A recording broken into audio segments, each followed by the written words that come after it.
think of the hottest place on Earth, most of you are probably thinking of the Sahara Desert, and you're not wrong. Temperatures regularly exceed 50 degrees Celsius or 122 degrees Fahrenheit. It is a whopping 3.5 million square miles of desert with the occasional dead tree.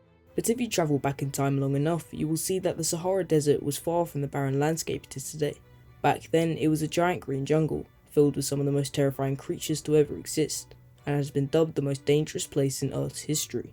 In 1910, a German paleontologist named Ernest Stromer led an expedition into the desert of northern Egypt. Stromer's team began pulling fossils out of the rock, and what they found made no sense. The fossils were almost entirely from giant predators. Multiple species of enormous meat-eating dinosaurs, giant crocodiles, and massive flying reptiles were found.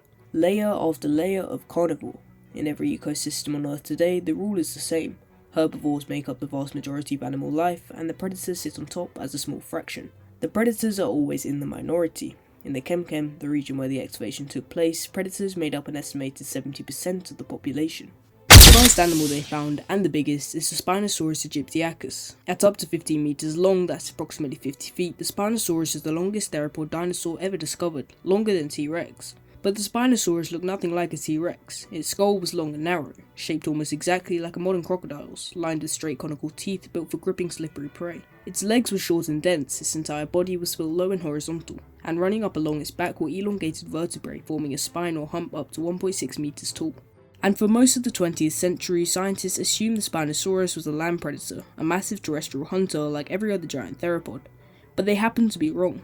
Evidence from bone density, the chemical signature of its teeth, and the structure of its hind limbs all pointed to the same conclusion. The Spinosaurus was an aquatic hunter. On land, the Kemkem belonged to something else entirely. Carcharodontosaurus, the name translates as shark-toothed lizard, and the moment you see its teeth, you understand why that name was chosen. Its tooth was up to 20 centimeters long, serrated on both edges and curved backwards, made to slice its prey till it bleeds out. The Carcharodontosaurus reached up to 30 meters in length and weighed somewhere between 6 and 7 tons. Its skull alone was 1.6 meters long, comparable in scale to the largest T-Rex skull ever recorded, but the Carcharodontosaurus was built for a different kind of killing. Scientists believe it targeted large sauropod dinosaurs. The attack strategy was likely similar to the way modern lions hunt. The first Carcharodontosaurus fossils were excavated from Egypt in the early 1900s by Ernest Stromer. Stromer shipped those fossils to Munich, where they were stored and studied. In 1944, Allied bombing raids over Munich destroyed the building where Stromer's collection was housed. The original Carcharodontosaurus fossils and decades of work were gone. It was not until 1995, when paleontologist Paul Sereno discovered new specimens in Morocco, that the world finally got a proper look at what this animal was. But the land and the rivers were not the only territories in the Kemkem that needed an apex predator. There was a third zone, the water's edge, the riverbanks, the shallows, the drinking spots where land animals had no choice but to come close to the water, and waiting in that zone was Sarcosuchus. Sarcosuchus imperator was not a dinosaur, it was a crocodiliform, a distant relative of modern crocodiles. Sarcosuchus reached up to 12 meters in length and weighed somewhere between 4 and 8 tons. The largest saltwater crocodile alive today maxes out at around 6 meters. Sarcosuchus was twice that. Its skull was over 1.5 meters long, and at the very end of its snout, Sarcosuchus had a wide rounded knob called a bulla, a feature seen on no living crocodile. Scientists still debate its purpose. Sarcosuchus was an ambush predator.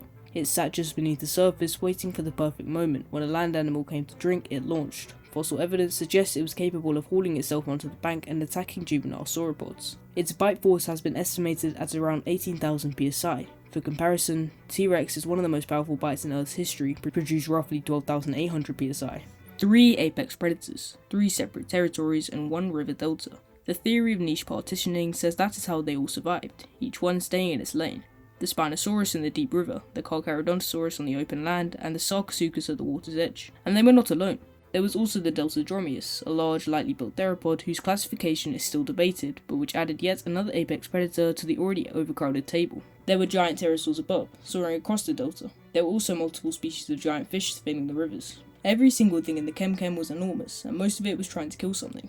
This ecosystem did not survive. Around 93 million years ago, sea levels rose dramatically, and the rising sea flooded the Kemkem Delta. Paleontologists have documented ecosystems across 500 million years of animal life on this planet. The Kemkem stands alone. There has never been another time, before or since, where this many giant predators have shared the same territory, divided it out between themselves and somehow made it work, and we are still not entirely sure how they did it. If you enjoyed the video, please leave a comment, and I guess I'll catch you in the next one. See ya.